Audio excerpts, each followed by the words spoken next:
สบายดีตอนเช้าท่านผู้ชมสบายดีเสาร์วันที่26มิถุนายน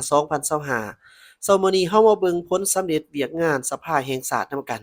เพราะว่ากองประชุมสภาแห่งชาตินี่เพิ่นก็ได้ดำเนินมาตั้งแต่พู้นแหละแต่วันที่9มิถุนายน2025ซึ่งเป็นกองประชุมสมัยสามัญเทื่อที่9ของสภาแห่งชาติสุดที่9ฉะนั้นก็มาฮอดมื้อนี้เพิ่นเองก็ได้สรุปเกี่ยวกับผลสำเร็จของเวียกงานสภาแห่งชาติ มาเบิ่งนำกันเนาะเจ้าในนามฐานะเฮาเป็นพลเมืองคนลาวเฮาต้องรู้เวียกบ้านการเมืองบ่หลายก็น้อยโดยเฉพาะแม่นเพิ่นได้ประชุมกันมานี่นับตั้งแต่วันที่9มิถุนายนที่เฮาเว้าผ่านมาจนมาฮอดมื้อนี้ก็ถือว่าเป็นเวลาดนสมควรมาเบิ่งว่าผลสำเร็จของเพิ่นมีหยังแหน่ในการประชุมครั้งนี้โดยอิงตามหนังสือพิมพ์ประชาชนนี่เพิ่นเปิดเผยให้รู้ว่าผลสำเร็จเวียกงานสภาแห่งชาติโดยที่ท่านนางสุนทรไสยจักรเลขาธิการศูนย์กลางพรรค รองประธานสภาแห่งชาติได้แถลงข่าวเกี่ยวกับผลสำเร็จของเวียกงานสภาแห่งชาติต่อสื่อมวลชนในวันที่25มิถุนายน2025นี้ที่สภาแห่งชาติซึ่งมีบางตอนที่สำคัญว่าในระยะ6เดือนต้นปี2025และทิศทางแผนการในระยะ6เดือนท้ายปี2025ได้เอาใจใส่สีนำพาเวียกงานของตนอย่างหาวหันและได้รับผลสำเร็จหลายด้านคือ การจัดตั้งปฏิบัติแผนการเคลื่อนไหวเวียกงานในกองประชุมสมัยสามัญเทื่อที่8หาเทื่อที่เก่าของสภาแห่งชาติสุดที่เก่าโดยปฏิบัติตาม3ภาระบทบาทของตนสภาแห่งชาติได้เอาใจใส่1เหยียบเยี่ยมกฎหมายเหยียบเยี่ยมกฎหมายจำนวน12ฉบับ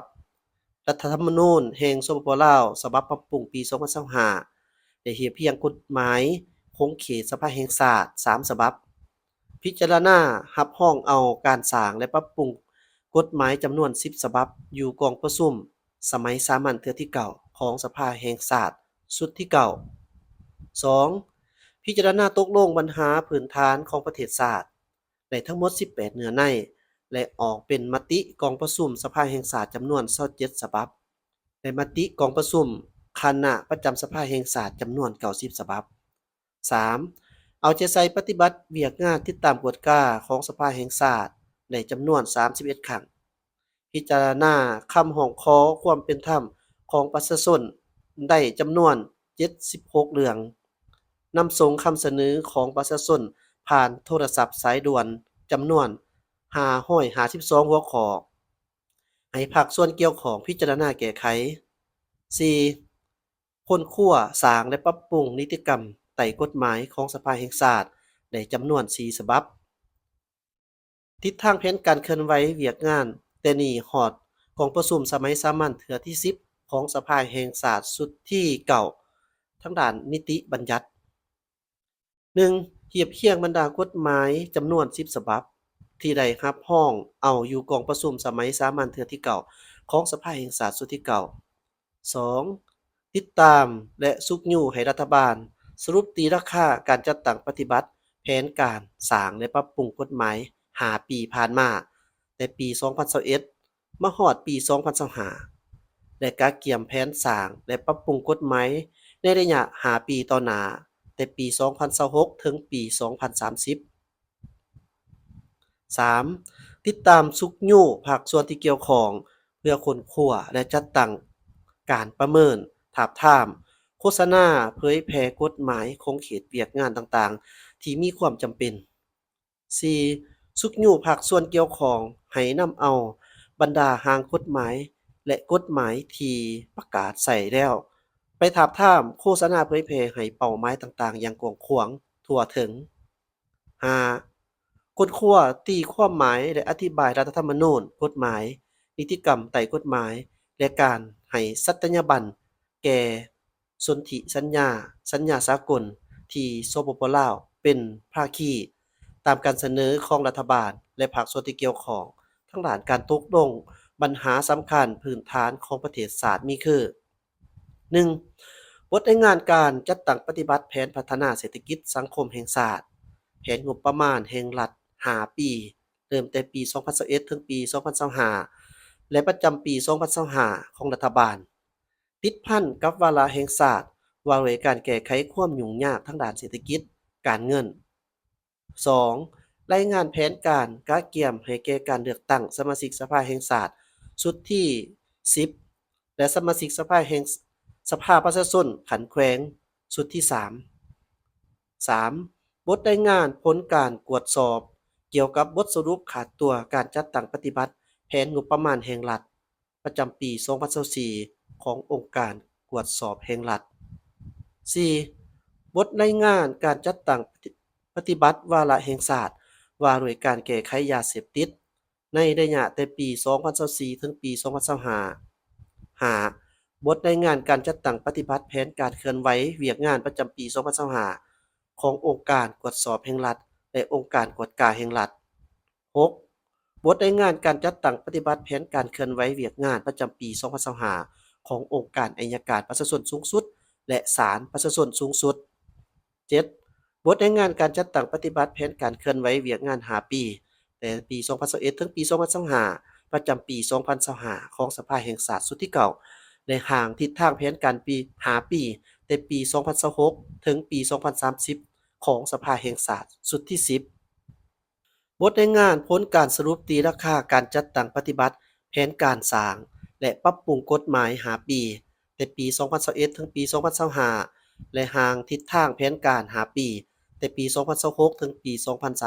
2030 9. บทประกอบคำเห็นของศูนย์กลางแนวเราสร้างชาติต่อการเคลื่อนไหวเวียกงานประจำปี2025ของสภาแห่งชาติสุดที่เก่า 10. การมอบใบยังยืนการสำเร็จหน้าที่และย่องย่อให้แก่สมาชิกสภาแห่งชาติสุดที่เก่า 11. พิจารณาปัญหาสำคัญพื้นฐานของประเทศศาสตร์และเวียกงานอื่นๆ ทั้งด้านการติดตามกฎกาคนขั้วกำหนดหัวข้อติดตามกฎกาให้มีจุดสุกอยู่และมอบหมายให้คณะสมาชิกสภาแห่งชาติประจำเขตเลือกตั้งเพื่อดำเนินการลงติดตามกฎกาตามพระราชบทบาทของตน